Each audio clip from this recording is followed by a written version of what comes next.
औरत का फैसला। नैतिक मूल्यों से ये कहानी भले ही आपको इंसाफ करती ना दिखे, लेकिन जिम्मेदारियों की नजर से देखेंगे तो शायद कुछ समझ में आए। ये क्या है बहू, सुबह से घर का काम करती रहती है, फिर ऑफिस जाती है और बच्चों में लगी रहती है। अरे ऑफिस क्यों नहीं छोड़ देती, या फिर घर के लिए कोई नौकरानी रख ले। कैसी बात कर रही है माँ? जानती तो है ना अभी इनके ऊपर कितना लोन है। थोड़ा ही सही मदद कर देती हूँ तो अच्छा लगता है, और अभी उनको मेरे पैसे की जरूरत भी तो है। सुधा चंदर को बचपन से प्यार करती थी। एक ही मोहल्ले में खेल कूद कर बड़े हुए दोनों। जहाँ सुधा संपन्न परिवार से थी तो वहीं चंदर का परिवार आर्थिक परेशानियों से जूझता ही रहा। लेकिन सुधा की जिद के आगे किसी की नहीं चली। सुधा, कल ऑफिस जल्दी जाना है और 2 दिन के लिए गुजरात ऑफिस के काम से भी जाना होगा। अरे कैसी बात कर रहा है बेटा, बहू को अगले महीने बच्चा होने वाला है, इस वक्त तो उसके साथ रहे। अरे कोई बात नहीं ना माँ, उनको जरूरी काम होगा, वरना मेरा चंदर ऐसे वक्त में मुझे छोड़कर कभी नहीं जाता। चंदर सुबह घर से निकलता तो आधी रात को घर में घुसता, वो भी शराब के नशे में। चंदर की माँ उसे खूब समझाती। अरे माँ, देख रही हो ना कितना कर्जा है सर पर, काम करना पड़ता है। दिन रात काम नहीं करूंगा तो घर कैसे चलेगा। अरे लेकिन बहू को भी तो देख लिया कर, इस हालत में भी घर का बाहर का सारा काम करती है। चंदर तो जैसे माँ की बात सुनकर भी अनसुना कर देता है। ऑफिस के बाद चंदर का फोन माँ के पास आता है। माँ, वो ऑफिस के काम से आज रात के लिए पास के शहर के ऑफिस जाना पड़ रहा है, कल सुबह आ जाऊंगा। सुधा रात को कमरे में सो रही होती है कि उसके पेट में दर्द होता है। सुधा चंदर को वीडियो कॉल करती है। इनको फोन कर लो, शायद कुछ आराम मिले। लेकिन 10 बार फोन करने पर भी वो सुधा का फोन नहीं उठाता। ऑफिस के काम से गए हैं, हो सकता है बिजी हो। कितनी मेहनत कर रहे हैं हम लोगों के लिए।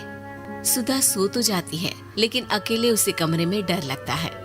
अगले रोज चंदर घर आता है, जहाँ सुधा ऑफिस जाने के लिए तैयार हो रही थी। तुम आज भी ऑफिस जाओगी? कल रात भर तो ड्यूटी की है, थक जाओगे, छुट्टी ले लो ना। अरे नहीं नहीं, कैसी बात कर रही हो, ये तो पॉसिबल ही नहीं है। अच्छा रुको, मैं जल्दी से तुम्हारा खाना और नाश्ता बना देती हूँ। बेचारी सुधा ऑफिस जाना छोड़कर लग जाती है पति के लिए खाना बनाने, उसके कपड़े प्रेस करने और जरूरत का सामान मुहैया कराने के लिए। हो सके तो रात की ड्यूटी मत लिया करो ना, मुझे बहुत डर लगता है। अरे यार क्या है, तुम तो ऐसे बिहेव कर रही हो कि तुम ही अकेली हो जिसे बच्चा होने वाला है। इतने लोगों के पति जो काम के सिलसिले में बाहर होते हैं, उनका क्या?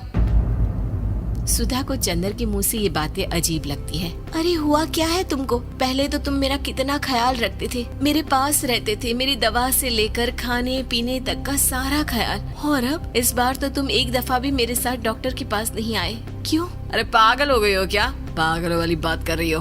काम धंधा देखो या फिर तुम्हें लेकर टहलता फिरूं। और मुझे शुक्रवार की रात को काम से निकलना है, सोमवार आऊंगा। सुधा को समझ में नहीं आता कि क्यों अचानक से चंदर को फील्ड का काम मिल गया है। लेकिन एक दिन, सुधा, मैं और चंदर जरा एक रिश्तेदार के घर जा रहे हैं, तुम भी तैयार हो जाओ, घर में अकेली कैसी रहोगी। अरे नहीं नहीं, इस हालत में इसे लेकर जाना ठीक नहीं है।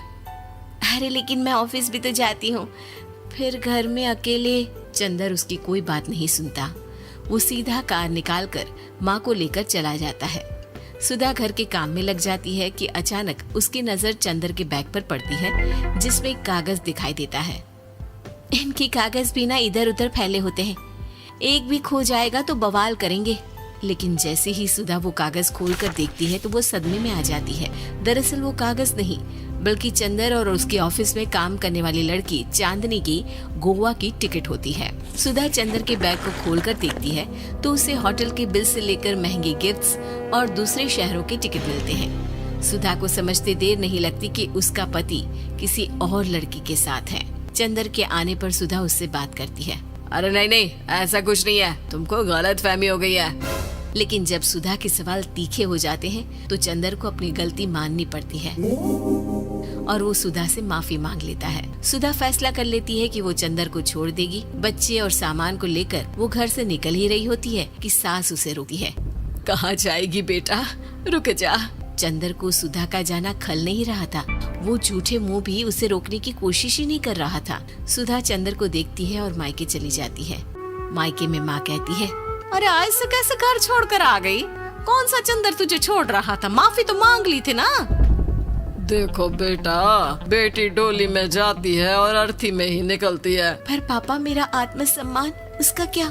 आपने मुझे पढ़ाया लिखाया है, इस लायक बनाया कि मैं खुद का खर्चा उठा सकूं, बेटी को पढ़ा सकूं, एक अच्छा जीवन पाऊं। अरे लेकिन पति की जरूरत तो होती है ना सुधा दीदी, और अगर आपको नहीं है तो इस बच्ची का सोचो जो अपने पिता से इस कदर जुड़ी है। आने वाले बच्चे की सोचो जिसके आने से पहले ही आपने पिता का प्यार से दूर करने की सोच ली। सुधा फोन देखती है लेकिन चंदर का कोई कॉल नहीं होता। वो समझ नहीं पाती कि अपने आत्मसम्मान के बारे में सोचे या बच्चों के बारे में। मम्मी, हम नाना नानी के घर से दादी और पापा के पास कब जाएंगे? नहीं जाएंगे बेटा, अब यहीं रहेंगे। नहीं मम्मी, मैं पापा के पास जाऊंगी, मुझे दादी के साथ रहना है। और मेरे साथ?